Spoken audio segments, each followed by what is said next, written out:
It's Friday night, everybody. You know what that means. It's Friday night. Let's have some fun. Let's get together and play a ton.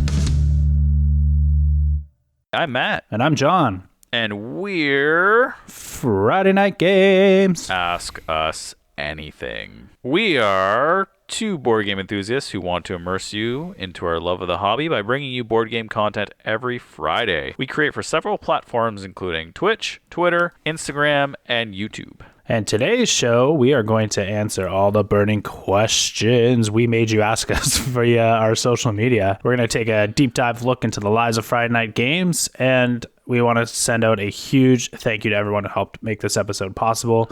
We had way more questions than we thought we would get, which is awesome. And to that note, our Instagram friend, LuchoAB, sent us a lot of questions that are really deep to answer. So we're going to split this in two, and we're going to answer his questions on its own separate podcast, which will be next week. Yes, his will be really cool because we can explore a little bit with those. So thank you, Lucho, for sending us some really awesome questions, and we think they deserve their own podcast.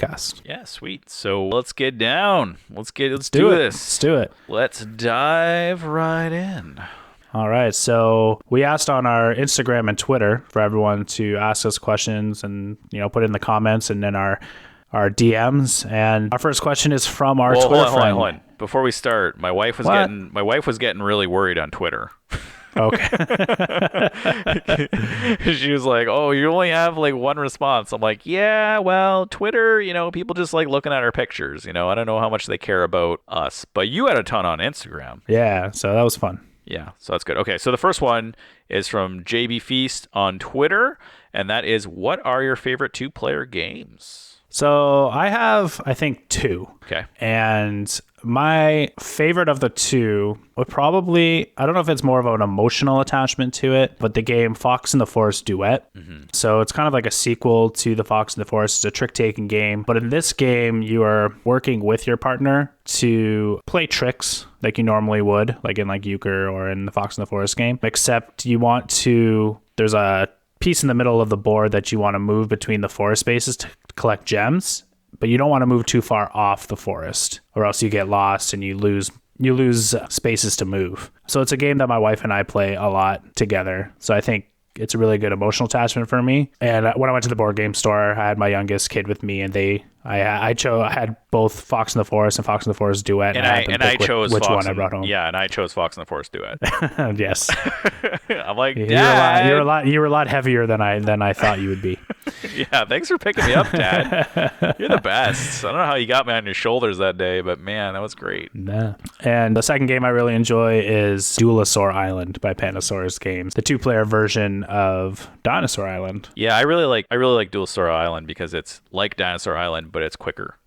You're right. A quicker version of it. Not. There's still a lot of components, but not as much as Dinosaur Island. Right. For me, I don't own a lot of specific two-player games because mainly when I buy games, I buy it for the group in general. So we usually look at like 4+. But I do have two of them. One of them is really good. It's called Hanami Koji, which is a trick-taking, sort of like you play a card and you're kind of like trying to win over 7 different things on the board, 7 different types of cards on the board by playing cards that kind of pull it towards you. And then you have 4 actions you could do. It's a really good game. Highly recommend it. And then the other one is the Duke, which is just take chess and add in a lot more pieces.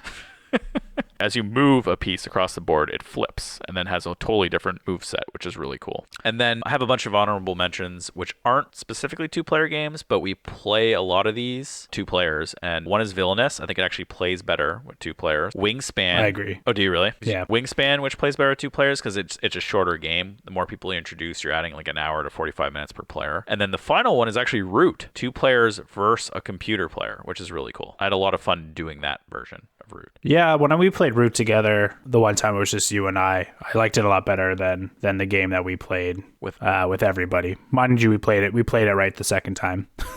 Right. Well, I mean, I didn't play it right for like 5 times or 6 times before I started playing it right. But yeah, the second game you played with me, we played it right, and I think it was a free for all, but we're kind of competing against the computer, which made it more fun. Nice. Cool. All right, so we got the next question is from Samantha via Twitter, which I believe is your wife. Mm-hmm. She has pointed a gun to your head. Oh, okay. And wants to know who are the first 5 people that you can think of that you would love to have on our podcast. Okay, first of all, okay, hold on. Why does my wife want to put a gun to my head? Am I missing something here? Is there something you know, John, that I don't know? I don't know. Why? First of all, we don't own guns. That you know of. I better be good then, eh? Don't tick her off. I think for me, I'm gonna go with my list of artists from our Board Game Monument podcast. I would like to get in like their mind and talk about how they come up with the artwork for the board games. So I picked Andrew Bosley, Oliver Barrett, Xavier Collett and Mr. Cuddington, which is technically 2 people, so that makes 5. Nice. Mine, so I'm going to give a little sappy response. All our fans, thank you. I'd put you all on the show. All 5 of you. And actually, my real... That's actually a pretty good response. But my real response would be Matt Stafford or any Lions insider to confirm why my team is so dysfunctional. Dave and Chuck the Freak, who are local, well, they're not so local anymore, but they used to be local radio DJs, which hold their own morning show. And I do have an answer later on that we'll get into about them, but they are hilarious. They're super funny, and they do a fantastic morning show. Cool. John Loisel, who is my hero. He is a great artist. He's a great podcaster. He does video. He's just a fantastic content creator. Oh. Yeah, he's a good guy. We should get him on. Yeah, sometime. I think we're booked, actually. Yeah. And finally, Jerry Seinfeld, because I really do appreciate comedians getting coffee in cars, and he's just he's just really funny. Like, he just has so many funny observations. I would just love to, like, sit with him and have him make observations. Like, I think it would just be a blast. Nice. Yeah. I agree. I think it would be kind of cool to talk to Jerry Seinfeld. He's got some good insight. Yeah, we should bump that John Loisel guy and get Jerry on the show. That'd be pretty cool. Sounds good. All right, the next question comes from Dice and Dragons. How do I convince you to send us all of your money via e-transfer so I can stop calling and emailing people pretending to be a Nigerian prince? Oh, Jason and Julie from Dice and Dragons. I sent the money. Why do you keep... Look. I sent my last, $10. That's all I had. You gotta stop calling, man. You gotta stop calling. Yeah, I don't have any money, so joke's on you, I guess. Are you the Nigerian prince, John? Yes. They also have a follow-up question. Oh. They want to know who the best-looking Nigerian prince scam artist is. Oh, that's easy. That's your son. He keeps asking me for all these board games. I don't know how. He's like not even a year old. It's crazy. It's pretty nuts, but he's definitely the best looking Nigerian prince scam artist. He's so cute. That's why. It's got to be why.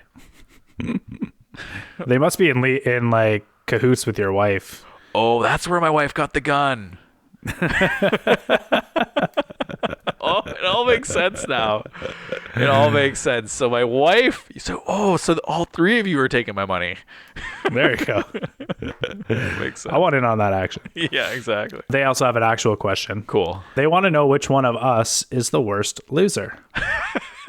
All right. Well, I could do this. I have an answer. Okay. Okay. Do you have an answer? We could do it at like sure. 3, 2, 1. Okay. Yeah. 3, 2, 1. John. Me.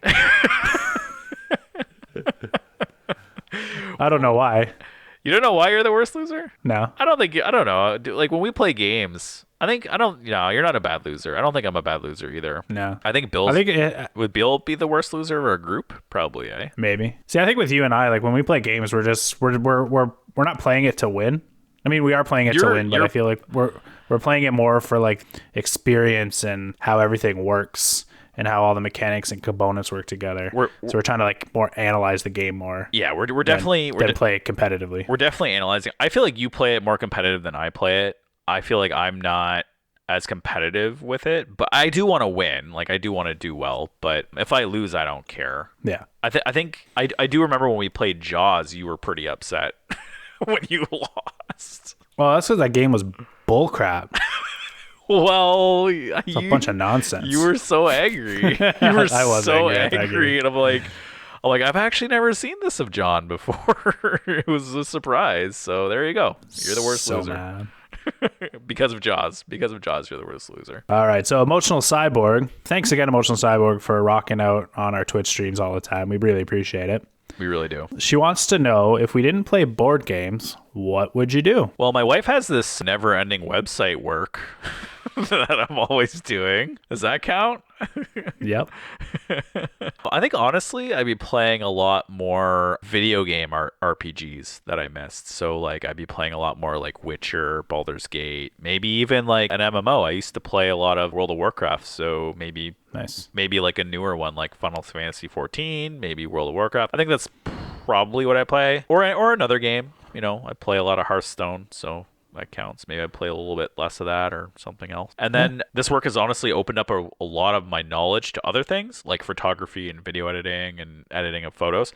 And I feel like I really like that stuff. I think I would do more of that. I just don't know what I would do it of, right? And I think board games has definitely helped me take more photos and learn more about it. Cool. What about you? Well, you know, I'm a musician, right? So I'm more of a creative person. So I think if I wasn't playing board games as often as we do, I'd probably focus on my music more, which is something I'm trying to get back into. I'm just waiting for this order I placed over a month ago at our local music store. It's a good thing I got them. Showed up. It's a good thing I got them to cancel that, so that make you focus on board games. You know, make you focus on board game videos. You're welcome. Yeah. So I'd focus on my music more. You know, write and record some stuff, but that's probably it. Yeah. So Emotional Cyborg again has another question for us. So, is there a life skill you lack but wish you had? Yes. So I don't know if my parents listen to this, probably not, but they taught me no life skills. So wow. I mean, well, they did, but harsh. I mean, like we never. When I was a kid, we never renovated anything in our house. So like, I never got like hands-on experience of like, you know, building a wall or like hanging a door or knocking a wall down or whatever, like just basic like house stuff that I would love to do in my house now. And I just like, I can't, because I just don't have those skills. Yeah, I don't have those skills. Either I have to look up on the internet or hire somebody. I completely understand where you come from. And when you hire people, it's so much money. Right. Too. It's way easier if you knew how to do it yourself. You would save like half the cost, which is pretty sweet. But yeah, I'm in the same boat there. But that's not my life skill I wish I lacked. I wish I had more confidence. And I feel like, that's like with like everything. It's not just, you know, podcasting. It's like work, this, school. I've never really had the confidence, which is kind of weird because I was like, honestly, I graduated top of my class. I graduated top of my class in math, but honestly, like I never felt I was the best. I just kind of work hard and I kind of ignore everything around me. And then if I do well, I do well. And if I don't, I don't, you know, and that's kind of how I always kind of went. And even with this like podcasting stuff and like content creation, you know, there's a lot of people out there who like, you look at people are squeaky wheels. They're like, I'm the best. Look what I do. And I just can't be that person. You know, I just put up stuff, and if you like it, you like it. You don't, you don't. It is what it is. There's a lot of cliched words I just said there. I love what you do on our Twitter and our website and on the podcast, Matt. So yeah, lift yourself up a little bit. No, I know like you appreciate it, but sometimes it's hard to gauge what other people appreciate, right? And I know we are doing well. I just it's hard to get when you have no feedback, you know, or very little feedback, you don't really know, right? And that's kind of what sucks. And then Emotional Cyborg also wants to know, if we could eat only one food per meal for the rest of your life, what would your daily menu be? And would you eat it while playing board games? Wow. I think you're going to agree with me on this one, Jon. Basically anything Emotional Cyborg posts on Instagram, like I am in. Yeah. I think the other day she posted, what was it? It was like these buttermilk pancakes or something with cottage cheese, and it looked fantastic. It had like I want that blueberry sauce. Oh man, yeah, honestly. So anything you make, Emotional Cyborg, I'm in. We're in. If there's ever something in Utah and we happen to meet up. If it wasn't gonna kill me, I've been like really digging the Reese's peanut butter cups, but with the Reese's Pieces inside them. Oh, those are so good. Oh, you're allergic to peanut butter? Oh. No. It's just like, you know, sugar and fat and no nutrients. For a minute there, you scared me. I'm like, I've been feeding you peanuts every Friday for years. Oh, I'm such a jerk. You know what I mean? But yeah, I mean, those have been my go-to snack for a while now. And like, no matter what, anytime I go to the grocery store, I always buy one just to eat on the way home, you know? Yeah. Those are actually phenomenal. I love them too because they have like that weird Reese's Crunch in it. It's so good. Right. So on a weird note, I have like these like kind of like monthly kicks, and it drives my wife nuts. Like crazy. So like throughout my life, I'll just like get into eating like one thing. Like it's funny you mentioned this, Emotional Cyborg, because this is how I work, or how my mind works. So when I was working at a welding plant, I was literally eating the same breakfast every morning for like 3 years. It was literally a bagel with peanut butter, a yogurt, and an apple every morning. That's so boring. Well, it's just like it's like convenient. It's like if I make something similar every day, I can just take it and then go to work. And then, you know, I kind of like get in like a routine so I can get down to work. When I was in college, this is actually hilarious. When I was in high school, my mom made my lunch because, you know, she loves me, I think, some days.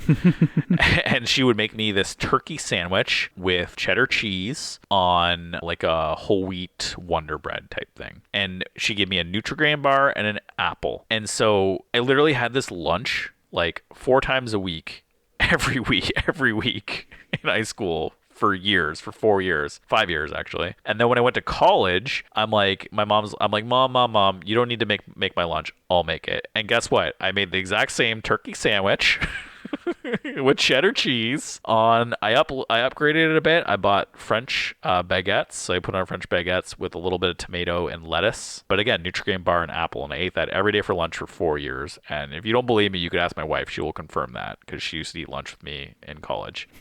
and then now I get on like these kicks. So like now I can basically eat any meal forever. And it drives my wife nuts because she likes to have a lot of change. But I eat like in the morning, I eat like bran cereal. And I put berries and yogurt on it. And it's phenomenal. So, yeah. Delish. So I can eat the same thing over and over and over. And I can eat it with board games anytime. But my wife does not because it drives her crazy. Yours is hilarious. It's all like healthy. I'm like, just give me Reese's Pieces. Okay, well, if it's unhealthy, I could eat Twizzlers every day of my life, okay? Oh, yeah, Twizzlers too. Those are delicious. The cherry, specifically the cherry nib Twizzlers. So there you go. So Evil Jerk Gamer from Instagram says, one complaint that comes up often in our group is that there's always a new game that just came out that we need to play. Oh, I know that. Which rarely leaves time for playing older games we know and love. How do we tackle this? What do you think, John? We don't. Yeah, no, but totally. I think what's good now is that since we are doing the Twitch stream, it gives us that opportunity to play the games again. So we've worked it out where like we'll play it on our Friday night and then the Monday we'll play it to stream. And I know we were going to try to we mentioned it before we got it put through in this lockdown, but we were going to start asking one of the guys in our group what game he wants to play so we can play like 2 games in one night, because one of the guys in our group's complaint is that we're always playing new games. Yep. So, you know, we were going to start asking Novi, like, what other game would you like to play so that we can get other games to the table? Yeah, and even before like the whole COVID epidemic started, remember that one night we played, you were playing Dead Man's Cabal and me and Bill were playing like the Duke and Fire Tower and stuff. I thought that was a great night too, because we separated into 2 groups and we're able to play a bunch of games. But yeah, no, definitely like with the Novi thing, we're like, hey, you know, Novi is not the type of person who wants to learn new games all the time, which is why myself and John learn all the rules. Mainly me, but John, you do carry that torch sometimes, which is I'm very appreciative of, to be honest. Very rarely, though. What's that? I said very, very rarely, though. You do it occasionally. A good enough times to make me feel happy, okay? Awesome, thank you. But anyway, so like, yeah, we're thinking like, you know what, Novi, if you know a game to play, we're going to have you suggest it, because it's easier to play a game a second time when you know the rules. So we wanted to have that happen. But unfortunately, it didn't.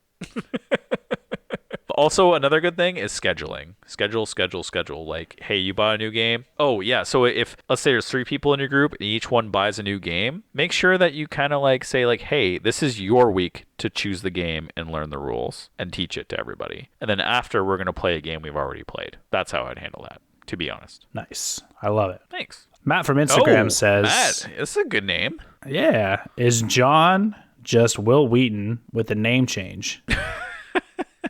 Wow, who was that, Matt? Do you have a full name on that? No, it just says Matt. Oh, okay, cool. I actually have a funny story about this.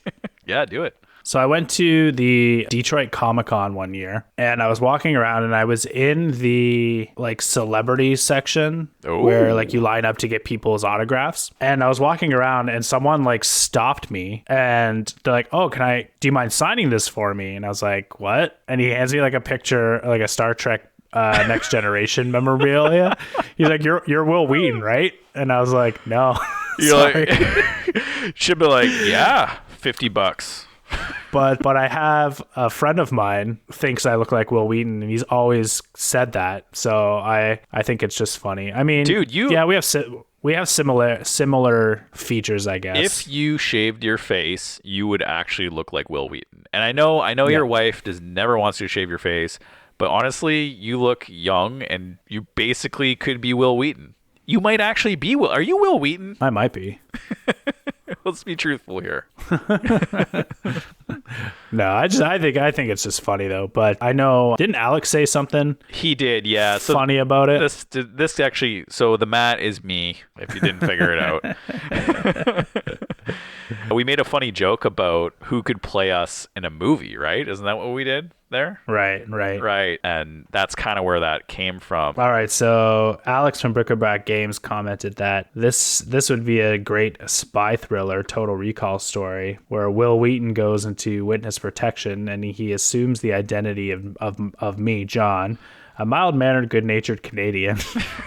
And the whole plan has gone perfectly until Will/John realizes that the one thing that links their lives together is board games. Now both men are on the run from a shadowy international conspiracy, co-starring Margot Robbie, John C. Reilly. Special appearances by Usher and John Stamos coming to ABC. And it's called Rerolled. Wow, I think. And then Alex really missed this. Like, he should be like a movie writer. It's perfect. So who would play you, Matt? Well, okay. Off the record, who do you think should play me? You know what? I would say I would do something funny, and I would say something like Arnold Schwarzenegger or Danny DeVito. I think Danny DeVito would be a good one. He's a funny guy. He's short, kind of ugly. That's kind of like me. Although I'm not short. I'm like average in every. I'm like average height. I'm like average. Average in everything. Average in everything. Yeah. Danny DeVito. Wah, wah. Yeah, I'm so down on myself, eh? Yeah, I can roll with that. I was called Seth Rogen on a stream by some British people, so that's pretty cool. Alex says, so I actually asked like, who would play Jim and. Hey guys, Kevin here. Quick editor's note. The Jim that we are referring to here is Jim Fitzpatrick, the creator of Mission to Planet Hex and a dear friend of ours over at Friday Night Games, who we also interviewed in episodes 45 and 54. Thanks. Back to the show. Because, Jim's a dear character to ours. He's definitely got to be in it. Sir Patrick Stewart. Oh, and he commented John Lithgow, so Jim says John Lithgow should play him. Yeah, John Lithgow. And I agree. All right, that's cool. I'm cool with either of those. Sam Neill should play me. That's what Alex said. And he said Adam Scott should play him. I don't know who that is. I don't know who Adam Scott is. I did look up Sam Neill, though. I'm like, yeah, okay, I can see that. Yeah, Sam Neill's guy from Jurassic Park. Yeah, I can see that. That's totally me. Oh, Adam Scott is, that's a perfect person for Alex. Have you seen Step Brothers? Yes. Oh, okay. Yeah. He's like the other brother. Yes. That has like the good family. Yes. He's like the sarcastic guy. That's Adam Scott. Yeah, that is perfect. Yeah, I agree. Yeah, they should. Makes sense. They should make that happen. That'd be pretty awesome. Well, that was a great question. Glad I got brought up. Cool. So this next question is Michael from Athex Tube. He asks us, what are your top 3 classic games? But here's the catch. 1992 release date. Oh, I missed this question. I didn't research for this. I did. So I will throw it out there. So this is interesting, actually. Werewolf. Did you know Werewolf predates 1992? Like Ultimate Werewolf? Well, Ultimate Werewolf came out later, but it stems from the game called Werewolf, which was just basically the werewolves and the villagers. Okay. Yeah. So I didn't know that, but I'm like, oh, that's cool. So technically I played that. So there you go. There's one. Ooh, I got one. I'm going to say the game Nightmare. Oh, is that predate 1992? Yeah, 1991. I think that game came out. Wow. Yeah, that's cool. So yeah, that's gonna be my. That's what's in your list. That's mine. That's my only game. Well, you My have quick like internet search. Monopoly and stuff too. But so anyway, so Werewolf definitely. This one, I don't know if you can consider a classic game or not, but D&D. D&D is just like, it's the reason why you have all these board games, you know? Like, it is like the mother of all, not only just board games, it's the mother of all video games, right? D&D is the game. It's my number one if you allow it as a game that predates 1992. And finally, this game I loved. It's kind of a weird game, but it's called Kerplunk. Did you ever play this game? Is that the marble one? Yes. It is totally the marble one. You put all these sticks in like a little jar and you put the marbles. It's kind of like Jenga in a way. You're trying to pull out sticks without getting marbles. And the person who pulled out the most marbles at the end of the game loses. So I love playing that as a kid. I love setting it up. I love pulling out marbles. I used to actually dump in extra marbles. So my thing was like loaded. And I used to play with my brother. And my brother would just look at me like, you're so stupid. Like, obviously, if I pull this, I always lost because he was older and smarter and still is. But he'd pull like a stick and then like he'd be like, yeah, your turn, Matt. And I pull the next stick and I get all 200 marbles I dumped in there. So yeah, those are my top games, mainly because of nostalgia. But yeah, D&D. Yeah, I think of Werewolf and Kerplunk. I don't know if I could add anything to that. I'd probably say like Pictionary. Oh yeah, Pictionary. I mean, you could add Trivial Pursuit too. Baller game right there. And then yeah, I'd probably say Monopoly or something like that. I'm a sucker for Monopoly. I know, get some hate, but that's okay. Yeah. So Austin Ebner via Instagram asked, favorite game released in 2020. John, go. You got this. Oh yeah, Dune Imperium. Whoa, hot take there. Shit, wow. I'm actually gonna just throw this all on its head here. Guess what? It's a game no one's heard of. Moonflight by Mano Kent Games. Eat that. Good luck getting it. Well, if you're in the UK, you can get it. It's a fantastic game. It's also a deck builder, by the way. Nice. Yeah. So I did I was bored one night and I did like an Ask Me Anything on our Instagram stories. Okay. But I thought it'd be a great question to ask here, and I believe it came from our Instagram friend Gnarly Carly. But she asked, "What is a game that you have a really strong attachment to?" I wrote none. Because they're all inanimate objects and I don't care. I don't know. I guess. Yeah, I don't know. Maybe you want to go first while I stare at this game shelf here for a quick second. Okay. I'll give the same answer I gave on that. I'm gonna say Everdell, just because that was like the first, not really the first, but the one board game I brought home that brought to play with my wife. And I was like, let's play this game. Beautiful to look at. And she just fell in love with it just as much as I did. So we play it often. We have a date night every week, and we usually play a board game, and it's usually Everdell. We bought all the expansions, and it's just something that we always continue to go back to. So I think it's just a game that really helped connect my wife and I together a little bit more, and that's it. That's the game I have a strong attachment to. Yeah, my wife doesn't like board games. No, I'm just kidding. Honestly, if there was something that's attachment, looking at the shelf, it's actually my wife's list of games. She has like this small corner in the shelf section, and I'm just kind of actually laughing because there's 6 games there. So like she loves Trivial Pursuit and Cranium, and we used to play that a lot as like with her family. Mm-hmm. But more specifically, Monster Mash, which if you watch any of our videos or the stream where we did play it, you would know she loves that game. But she doesn't just love that game, she's very good at that game. I had that game as a kid. I loved it. I thought it was amazing. I thought I was good at it. And then I actually we're talking about board games because she actually bought this other game called Domain that she really wanted to play with me because she had an attachment to it. So we played it together and I beat her and then we never played it again. But back to Monster Mash, I'm like, well, and then that brought up like, well, hey, I was really good at Monster Mash. And she's like, well, I have Monster Mash in the basement. I'm like, we should play it. And I'm like, okay, well, I'm sorry, but I'm not going to go easy on you. And I got 1 point. I got 1 point. Basically the same thing as her stream. You can watch our stream where she just annihilates me and John, actually. Annihilates both of us. But yeah, she was just so good at that game. So, I mean, those two games. So Domain, because that's something she really likes. And she really wanted to play with me. So that's something that matters. And then the other one is Monster Mash because I bragged about how good I was until she kicked my butt. There you go. So that's a good one. That's a good answer. Yeah, I just came up with it right now. Perfect. So Alex from Bric-a-Brac Games wants to know, when did Matt and I realize we're each other's soulmates? clearly when we were 4 years old. Yeah, I think someone asked what our origin story was, so which I believe is Emotional Cyborg again. It was. And so I guess if you've listened to us for a while, you know that Matt and I went to grade school together. So we met probably kindergarten or grade 1. We were friends. I would say pretty much right away. Yeah, pretty much right away. Yeah. We became more closer friends maybe like grade 4. Yeah, grade 4, 5, 6, 7, and 8. Yeah.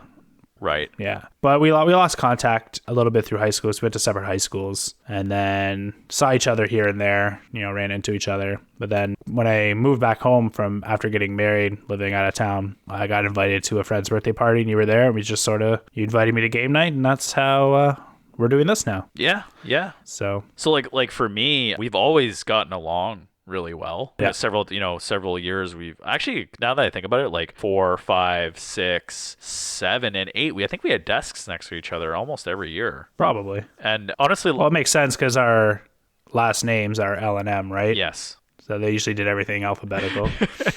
Yep. Now that I think about it. Yep. But we got along like in a lot of ways. Like our personalities kind of match really well. So like we're both very like I find like we're both easygoing, but like we balance each other really well when it comes to situations. Right? Like I am not a panicker at all. Never been. Right. And not that you are a panicker. It just seems like I maybe when I'm not thinking, you're thinking, and when you're thinking, when you're not thinking, I'm thinking. I think that's what it is. Yeah. We're not completely opposite. We have similar notes, but like I think like organization and like time wise and stuff, we're pretty similar. We're different. But when it comes to like how easygoing we are with people and our ability to assess psychology of other people is actually pretty close. Does that make sense? Right. So yep. There you go. That's why we're soulmates. We love psychology. There you go. Also, we drive each other nuts. That's true. I'm sure I drive you nuts all the time. No, it's fine. That's a yes. Emotional Cyborg again wants to know, what would your practically useless superpower be? Oh, practically. See, I had one that was useful. But maybe you can answer first, and I can think of something else. You know what? I don't even know, but I think a useless superpower would be to know what color gumball would come out the machine next. That is with 100% accuracy. That is amazing. That is amazing. Wow, man.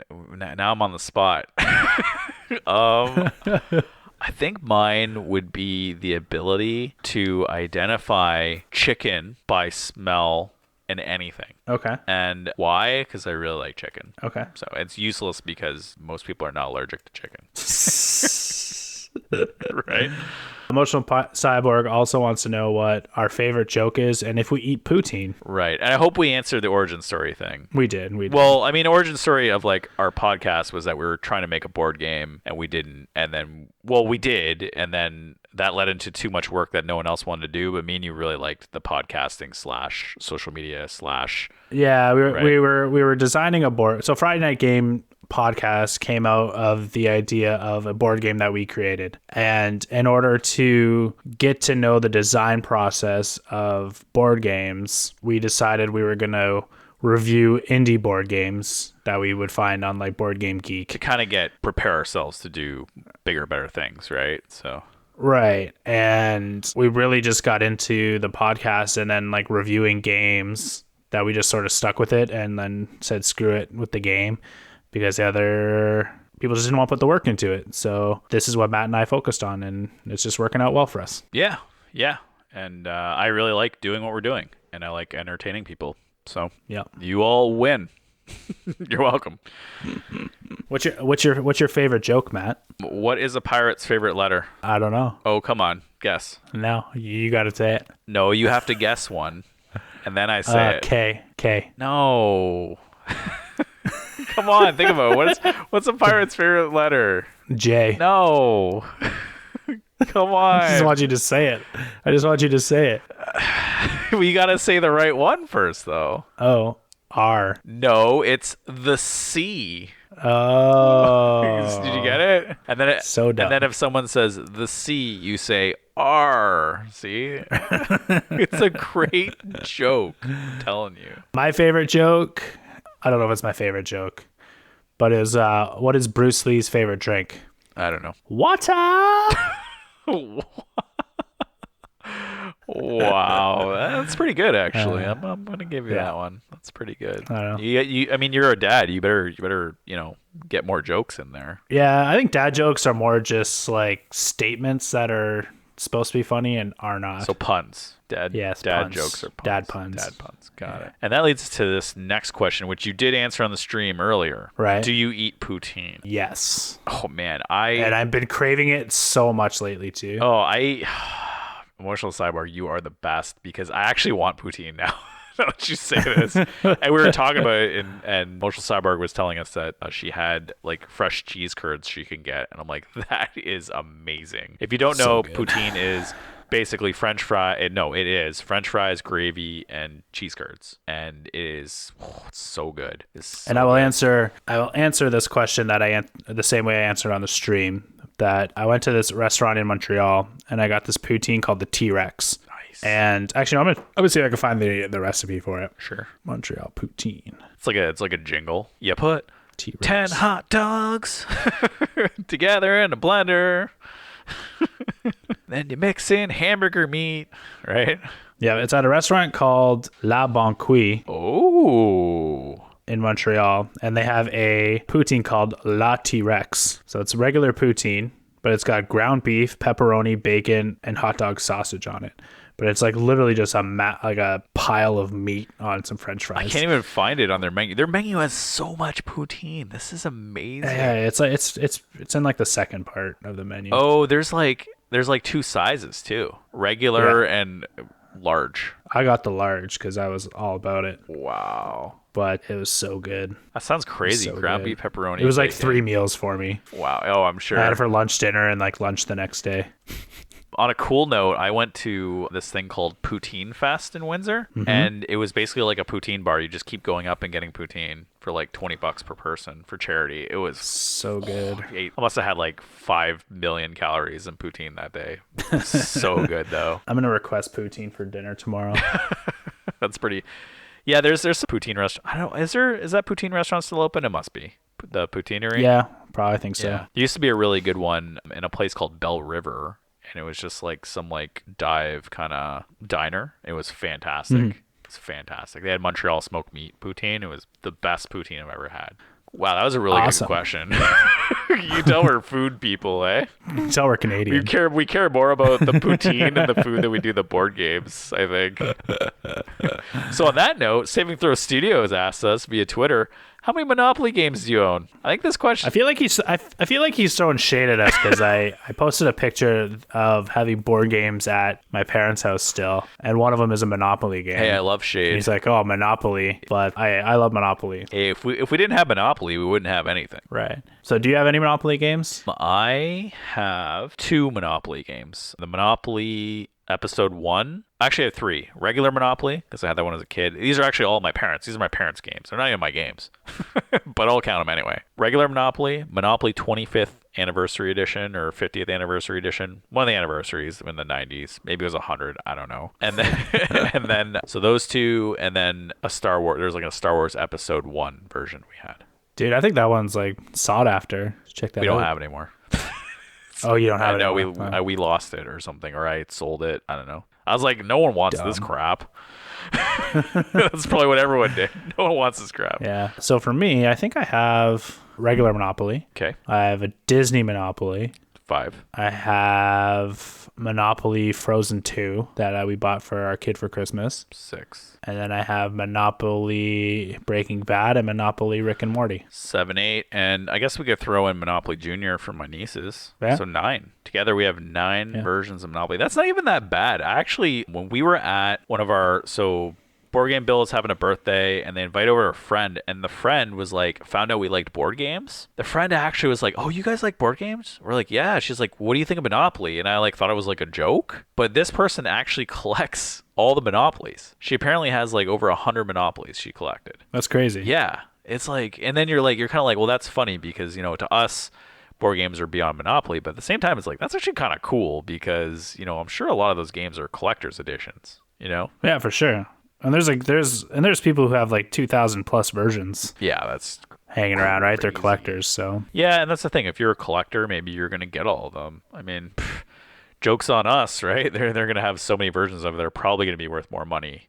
They're probably. I mean, if they're true collectors, they're not opening and playing it. They're just buying them and storing them, right? right. So yeah, that's really cool. Well, that almost concludes our list of questions asked for us. So I hope you enjoyed our Ask Us Anything. Check us again next week where we're going to answer one listener's questions. He asked us 5, and they're all pretty deep and thought-provoking for the most part. So we want to kind of give that its own thing because I think it's going to be pretty cool. Yeah.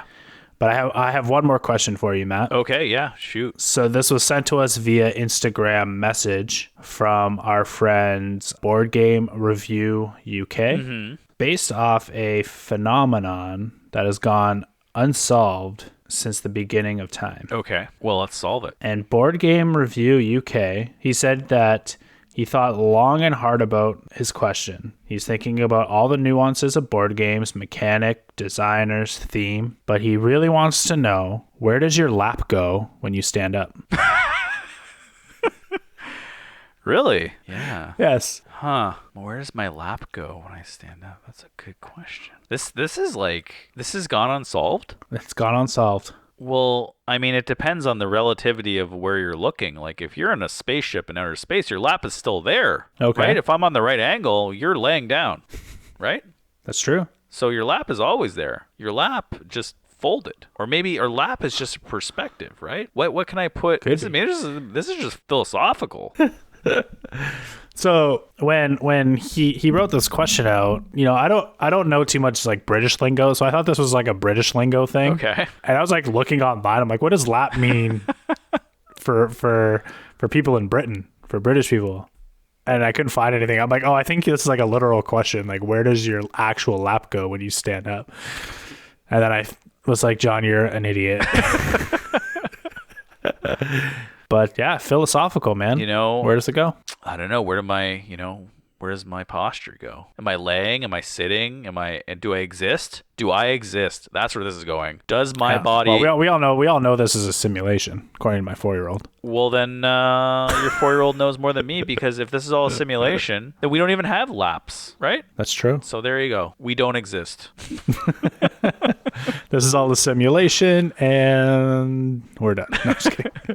No, very good. Very good question. Where does my lap go when I stand up? I think when I stand up, I think of the butterfly effect. So, when I stand up, it's just causing a ripple effect throughout the universe. So my lap is just out there, Yeah. just traveling, doing things. Yeah, or if you're like me and you got kind of a belly going on, your lap is still there when you stand up.